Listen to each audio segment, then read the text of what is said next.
नमस्कार दोस्तों, मैं अनिल शर्मा और आप लोग देख रहे हैं 4 PM। आप लोगों का बहुत बहुत स्वागत है इस नेटवर्क पर। मेरे एक बात तो समझ में आ गई। सीजेपी कॉकरोच जनता पार्टी का जो प्रोटेस्ट था, या बोलूं जेन जी का जो प्रोटेस्ट था, उसके बाद में सरकार कुछ बदली बदली नजर आ रही है। सिर्फ शिक्षा मंत्री धर्मेंद्र प्रधान का इस्तीफा ही नहीं हुआ, पर बातें भी युवा केंद्रित होने लगी। क्यों? क्या बीजेपी सरकार, नरेंद्र मोदी सरकार, बीजेपी तो नहीं बोलूंगा, एनडीए सरकार, नरेंद्र मोदी सरकार डर गई है युवाओं से? उन्होंने जो आंदोलन किया, जो प्रोटेस्ट किया, उससे डर गई है? क्या ऐसा हुआ है? देखिए, एक इस्तीफा एक तरफ कर दीजिए धर्मेंद्र प्रधान जी का, पर क्या ऐसा हुआ है सच में? अगर आज मैं नरेंद्र मोदी जी का भाषण सुनूं, जो कि उन्होंने लाल किले के प्राचीर से दिया, और उसमें बहुत बड़ी बड़ी बातें करी गई युवाओं के लिए, तो मुझे लगता है कि हाँ, सरकार बिल्कुल डर गई थी।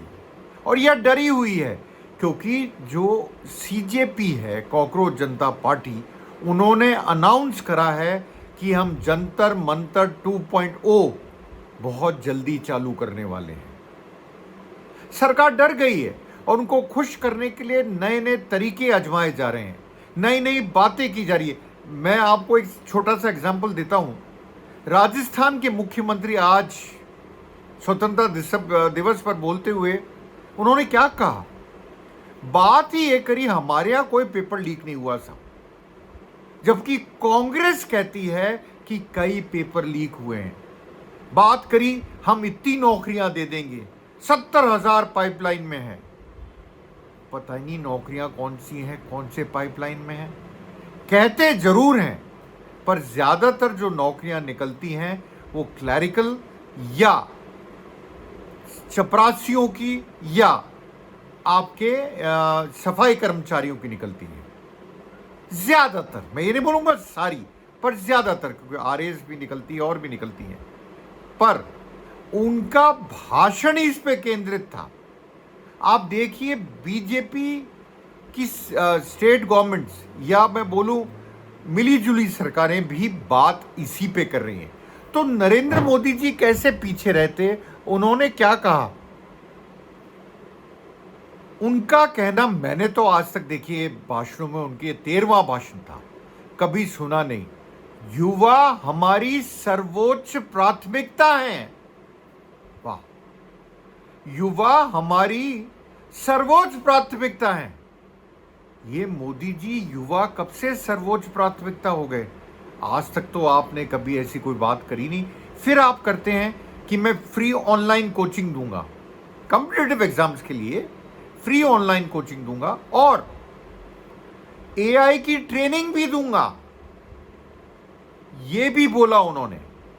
तो आप अंदाजा लगाइए कि एक आंदोलन ने सरकार को हिला दिया है, हिला दिया है। और यह सुनना वापस कि सीजेपी जंतर मंतर 2.0 करने वाली है जल्द, यह भी नहीं सुना जा रहा। आशुतोष राका, जो कि स्पोक्स पर्सन है सीजेपी के, कल वो राजस्थान में थे और उन्होंने राजस्थान में जेन अल्फा बच्चे होते हैं स्कूलों में, उनसे बात करी। एक ऐसे स्कूल गए अलवर के अंदर गांव में जहां पे छत गिरी थी, उसमें चोट किसी की नहीं आई थी कि उस टाइम कोई नहीं था, जहां पे बेसिक फैसिलिटी नहीं थी, वहां गए थे। अब स्कूलों की सुधार कार्यक्रम की तरफ ध्यान दिया जा रहा है, और उन्होंने, आशुतोष राका ने इंटरेक्शन, बातचीत भी करी। किससे? जेन अल्फा से। ये तो कमाल हो रहा है। ये एकदम से सरकार बदली बदली नजर आने लगी है। क्या हो रहा है समझ के परे है। पर मैं आपको बताता हूं, मोदी जी ने कई बड़े ऐलान किए। उन्होंने अपने संबोधन में, पॉइंटर्स पढ़ रहा हूं, युवाओं को विकसित भारत की सबसे बड़ी ताकत बताया। साहब, इतना डर आज के भाषण को अगर मैं बोलूं तो वो युवा केंद्रित था, कुछ हद तक था। युवाओं को विकसित भारत की सबसे बड़ी ताकत बताया और कहा कि सरकार ने आपने शिक्षा में कौन सा इंप्रूवमेंट करा? आपने तो सिर्फ धर्मेंद्र प्रधान का रजिस्ट्रेशन कराया और परीक्षा पेपर लीक पे बात करी, उसके लिए सजा रखी गई। बाकी आपने क्या शिक्षा नीति में या शिक्षा के ढांचे को सुधारने के लिए कोई काम करा क्या? नरेंद्र मोदी सरकार ने कोई काम करा क्या? यह अपने आप में सोचने वाली बात है। मुझे नहीं लगता कोई काम हुआ है और ना जेनजी को लगता है। आगे बढ़ता हूं। सरकार ने शिक्षा, एआई, स्टार्टअप, स्किल डेवलपमेंट और खेलों के अवसर बढ़ाए जाएंगे या बढ़ाने पर जोर दिया है। किसने? प्रधानमंत्री ने। सारा मैं आपको अभी बोल चुका, कुछ केंद्रित ही उस पर था। आने वाले एक वर्ष में, सिर्फ एक वर्ष का टाइम, 1 करोड़ लोगों को स्किल देने।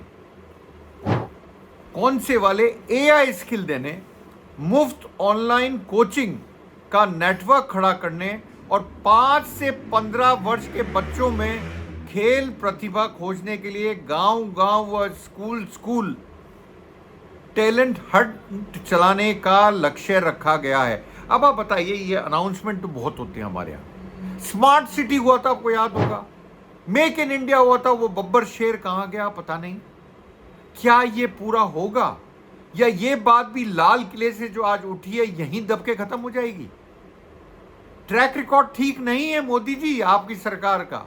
कहां गई स्मार्ट सिटीज? कहां गई स्मार्ट सिटीज?